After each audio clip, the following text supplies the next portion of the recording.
zuriat kami anak yang soleh dan soleha, beriman dan bertakwa, mendirikan solat, menutup aurat, tahu membaca Al-Quran. Anak-anak kami faham Quran, anak-anak kami menegakkan hukum Islam dalam Al-Quran, ya Allah. Anak-anak menjunjung Islam, ya Allah, menjunjung Quran, ya Allah. Ya Allah, ya Rahman, ya Rahim.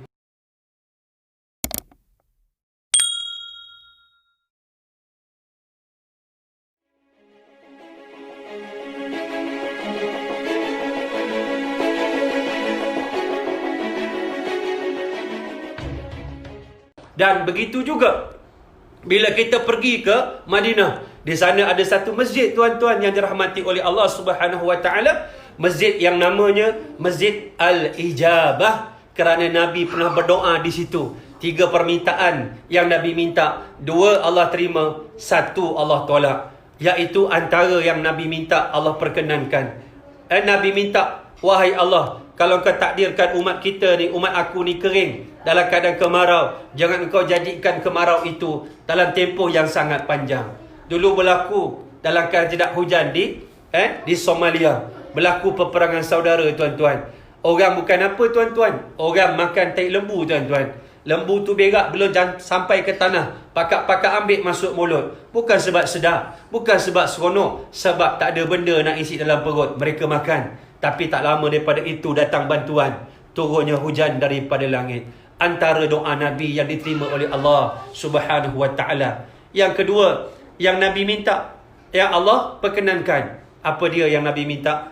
Wahai Allah, sekiranya umat aku buat maksiat, sekiranya umat aku buat maksiat, jangan engkau musnahkan umat aku sebagaimana engkau musnahkan umat terdahulu daripada aku. Apabila buat maksiat, Allah turunkan bala malapetaka, seluruh bumi itu akan musnah. Yang tinggal orang-orang yang beriman dalam keadaan Allah tangguhkan. Maka oleh demikian sahabat-sahabat, Allah beri sikit dekat Palu, Allah bagi sikit dekat Lombok, Allah beri sikit dekat Aceh.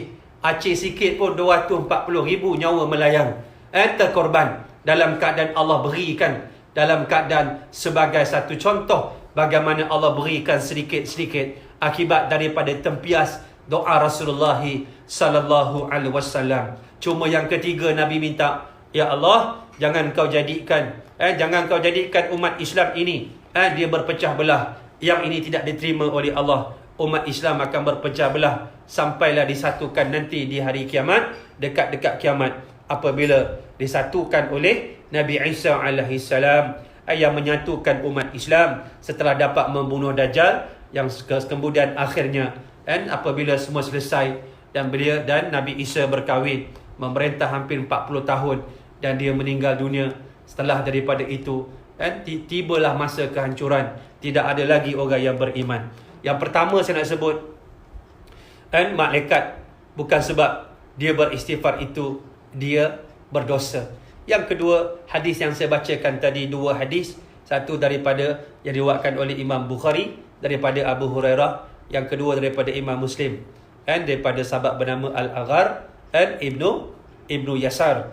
Nabi beristighfar, bahkan bertaubat disebut dengan perkataan taubat, iaitu 70 kali, 1 lagi hadis 100 kali. Adakah kerana Nabi berdosa? Jawapannya tidak. Nabi maksum. Allah ampunkan dosa Nabi yang telah lalu, akan datang ataupun yang akan datang. Nabi duduk di atas al-ismah. Rasulullah tidak melakukan dosa. Dalam keadaan itu jagaan yang diberikan oleh Allah kepada Rasulullah sallallahu alaihi wasallam.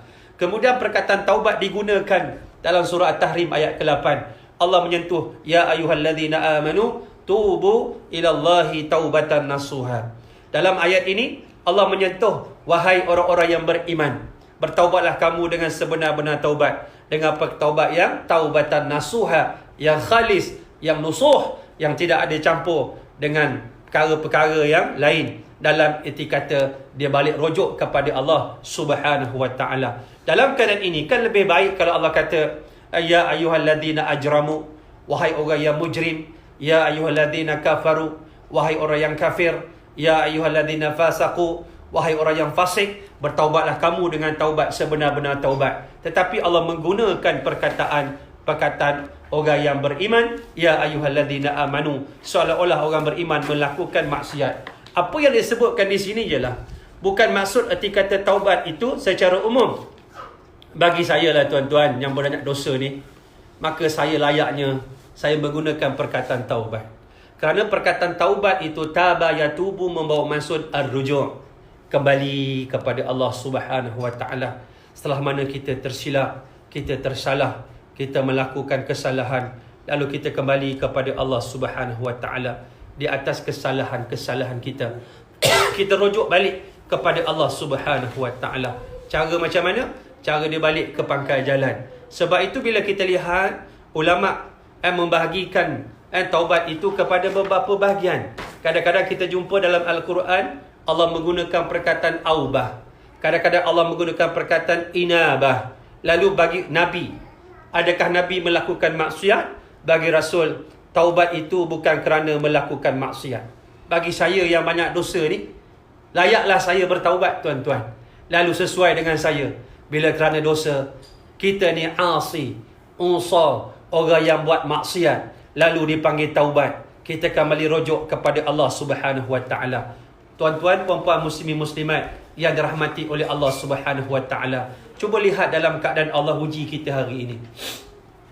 Kita mementingkan kebersihan, kena basuh tangan selalu, pentingkan higien, kebersihan. Bukankah Allah menyebut dalam kehidupan kita ini, Nabi menyebut dalam kehidupan kita, an-nazafatu minal iman, kebersihan itu sebahagian daripada iman. Bukan saja akidahnya bersih, wa yuzakkihim, dibersihkan akidah daripada dosa yang paling besar, dosa syirik, sehingga penyakit-penyakit mazmumah yang lain dibuang daripada hati, agar dia mengabdi diri dalam keadaan yang bersih, dalam keadaan yang tidak berdosa. Sahabat yang saya kasih sekalian,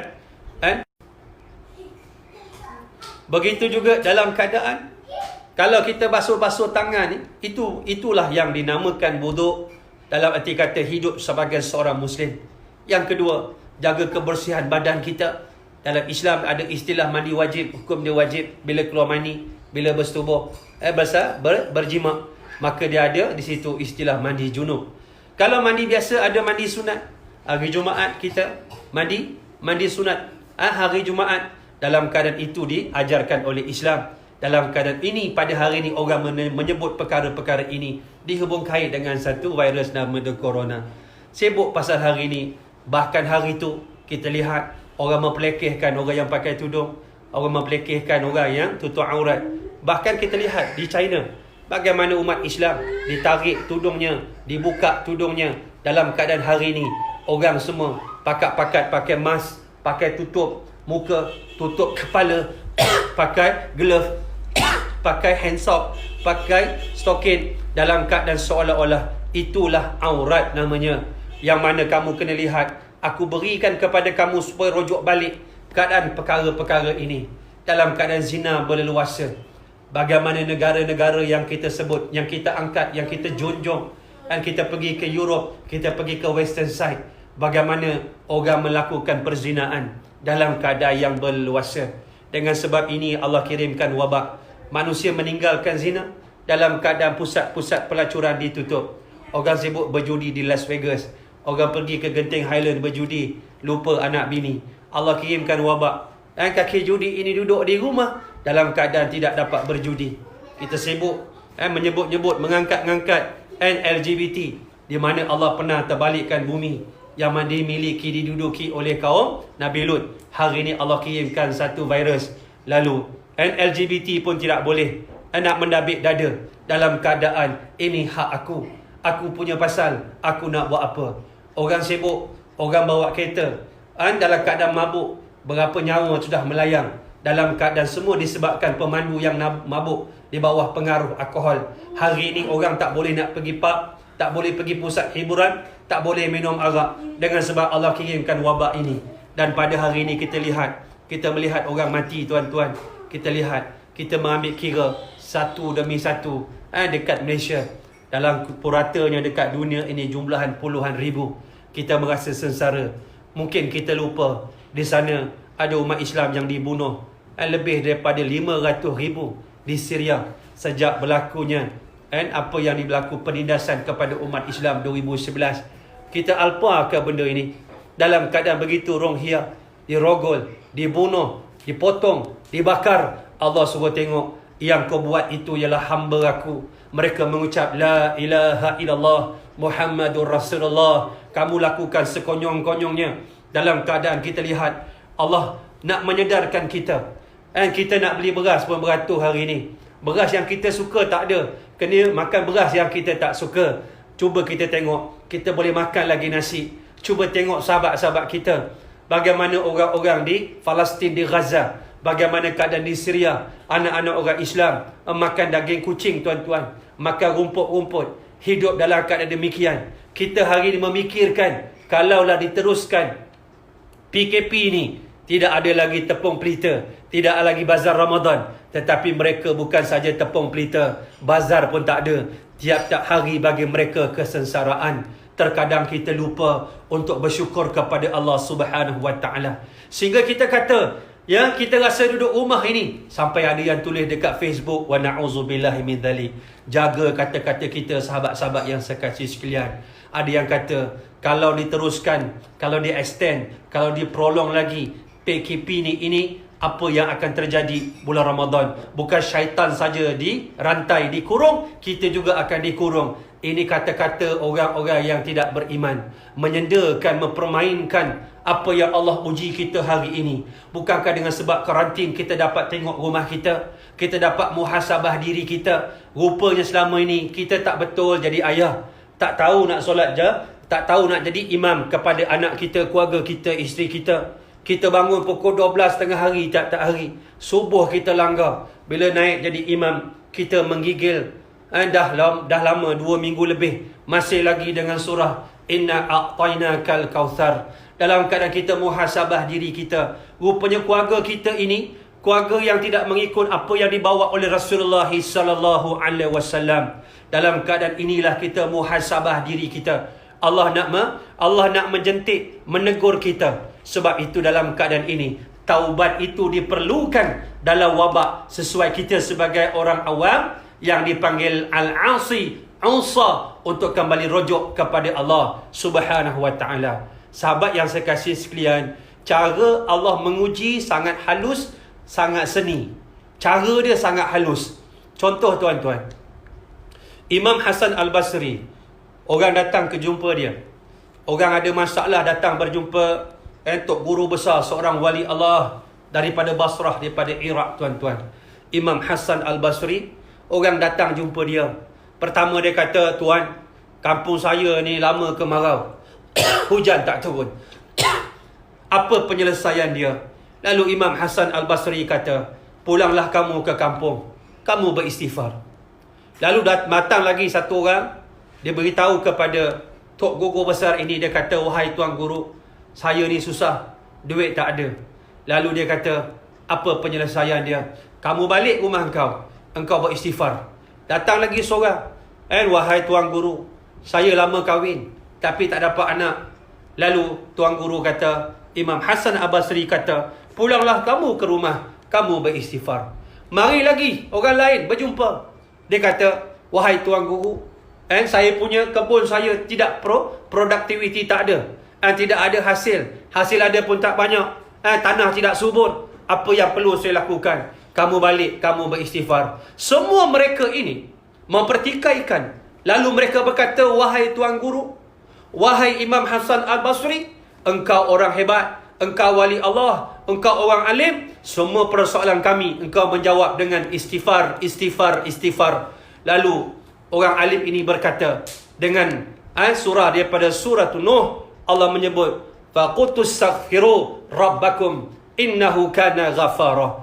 Lalu mengambil kata-kata Nabi Nuh, suruh kepada kaum dia, baliklah kamu rujuk, beristighfar, memohon ampun kepada Tuhan kamu. Sesungguhnya Allah itu Maha Pengampun. Dalam keadaan Nabi Nuh, kaum dia menyembah berhala, menyekutukan Allah Subhanahu Wa Taala. Nabi Nuh menyeru kepada kaumnya supaya kembali kepada Allah, bertaubat dalam memohon ampun kepada Allah. Lalu dibacakan ayat seterusnya, yursilis samaa alaikum midrara wa yumditkum bi amwalin wa banin wa yaj'al lakum jannatin wa yaj'al lakum anhara ma lakum la tarjuna lillahi waqara. Cantik ayat ini. Bukankah Allah sudah menyebut dalam surah Nuh bahawa sesungguhnya Allah itu yang mengirimkan hujan ke atas kamu, hujan yang lebat, sehingga hujan yang lebat itu menitis di atas tanah, lalu tanah menjadi subur, lalu dalam keadaan suburnya itu dia berikan kepada nikmat yang banyak. Air sebagai sumber kehidupan Allah turunkan daripada langit, dalam keadaan itu merupakan nikmat dan rahmat Allah Subhanahu wa taala. Kemudian Allah jadikan kamu harta yang banyak, wa yumditkum bi amwalin, harta yang banyak. Allah beri kepada kamu anak, Allah beri kepada kamu anak yang banyak, yang menjadi kebanggaan pada orang yang berkahwin. Dia dapat anak, bahawa dia tidak mandul, dalam keadaan dia itu orang yang sihat, menjadi satu kebanggaan bila anaknya memegang pos-pos tertentu dalam kerajaan. Tan Sri, jadi Datuk Sri, orang sana, orang sini, businessman, korporat dan teknokrat. Kita bangga dengan anak kita, sahabat-sahabat yang dikasihi oleh Allah Subhanahu wa taala. Allah jadikan bagi kamu sungai-sungai yang mengalir. Allah jadikan kamu dalam keadaan kamu itu Allah berikan limpah kurniaan yang cukup luar biasa. Kebun-kebun yang luas, kebun-kebun yang subur, hasil mahsul. Di sujung tu ayat ke-13 Allah menyebut malakum la tarjuna lillahi waqara. Mengapa kamu ni sampai tak boleh nak mensyukuri anugerah Allah Subhanahu wa taala? Cuba kita tengok diri kita dalam keadaan kita dulu macam mana. Cantiknya Tok Guru ni Hasan Al-Basri. Orang tanya mengenai hujan. Kalau orang hari ni hujan tak turun, apa akan jawab? Dia akan sebut bahawa sesungguhnya begitu begini. Miskin, apa dia akan jawab? Kamu kena kerja ni, kerja tu, kerja ni. Bila sebut tak ada anak, kamu doktor pakar tu, doktor pakar ni, cik kamu subur, isteri kamu subur tak? Cubalah cara begini, cara begini. Ditanya tentang hasil mahsul, tentu dia akan tanya bagaimana teknik kamu menanam pokok dan sebagainya. Kesemua jawapan ini terikat dengan dosa. Lalu Allah memerintahkan pada kita daripada lisan Nabi Nuh alaihi salam, kita muhasabah diri. Tu yang kita balik rujuk kepada Allah dalam keadaan kita berdosa, sahabat-sahabat. Terlalu banyak dosa yang kita lakukan, sehingga Allah menegur kita. Berbeza dengan apa yang saya sebutkan tu tadi, golongan malaikat. Begitu juga dengan para nabi, para anbiya. Begitu juga orang-orang yang beriman. Mereka bukan taubat sebenarnya. Hakikatnya mereka itulah orang-orang yang melazimkan diri dengan sentiasa, orang kata melazimkan diri bermulazamah dengan Allah Subhanahu wa taala. Walaupun tak berdosa, dia muhasabah diri dia, dia menginsaf diri dia, dia introspeksi diri dia. Hasibu anfusakum qabla an tuhasabu. Hisablah diri kamu sebelum diri kamu dihisab oleh Allah Subhanahu wa taala. Sebab itu apabila marinya musibah, kita rujuk diri kita. Alladzina idza asabathum musibatun qalu inna lillahi wa inna ilaihi raji'un. Al-Baqarah 156 mengajar kita, adapun orang-orang yang apabila ditimpakan musibah oleh Allah Subhanahu wa taala, lalu sifat orang yang beriman, dia ada Tuhan, dia ada hidup konsep bertauhid dan bertuhan. Bila dia kena sebiji, dia akan rujuk balik, inna lillahi, aku milik Allah, aku dah jauh daripada Allah, aku dah jauh daripada Islam. Lalu dia rujuk balik, wa inna ilaihi raji'un, dia rujuk balik kepada Allah Subhanahu wa taala. Dia merendahkan diri kepada Allah Subhanahu wa taala. Dan sebab itu kita tak boleh apabila Allah datangkan kepada kita sesuatu perkara ataupun musibah, tiba-tiba kita menjadi semakin liar, kita menjadi semakin degil, kita menjadi semakin kurang hajar kepada Allah. Sebab itu bila Allah menyebut dalam banyak ayat, antaranya suratul An'am, saya ulang balik ayat ini. Saya nak kaitkan dengan taubat. Yang ketiga, bagaimana cara kita meminta kepada Allah dengan rendah diri. Yang pertamanya, bila kita dah sedar diri kita siapa, antaranya cara Allah nak menyedarkan, Allah nak jentik kita. Ini yang dipanggil teguran, yang dikupaskan pagi tadi oleh Al-Fadhil Ustaz Nik Bakri pagi tadi. Saya tuan-tuan, saya tengok tadi, bukan saja saya dengar satu persatu kalimat yang keluar daripada Ustaz Nik, daripada mulut Ustaz Nik Bakri pagi tadi. Saya tulis tuan-tuan. Saya ambil kertas, saya tulis, saya catat, saya tulis, saya catat. Banyak yang saya catat. Banyak yang saya catat.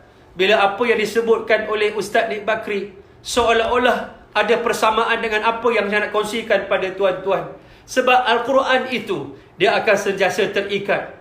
Seni Al-Quran sentiasa berhubung. Munasabah kepada satu munasabah. Ayat dengan ayat. Surah dengan surah. Saling ikat mengikat antara satu sama lain. Allah tegur kita tuan-tuan.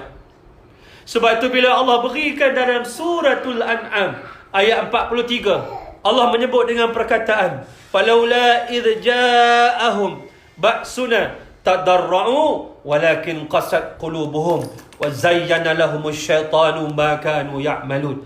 Apabila Allah beritahu pada kita, alangkah baiknya sekiranya kalau aku timpakan kepada mereka itu dengan satu naas, satu kecelakaan, satu musibah, satu teguran, sepatutnya mereka tadarra'u.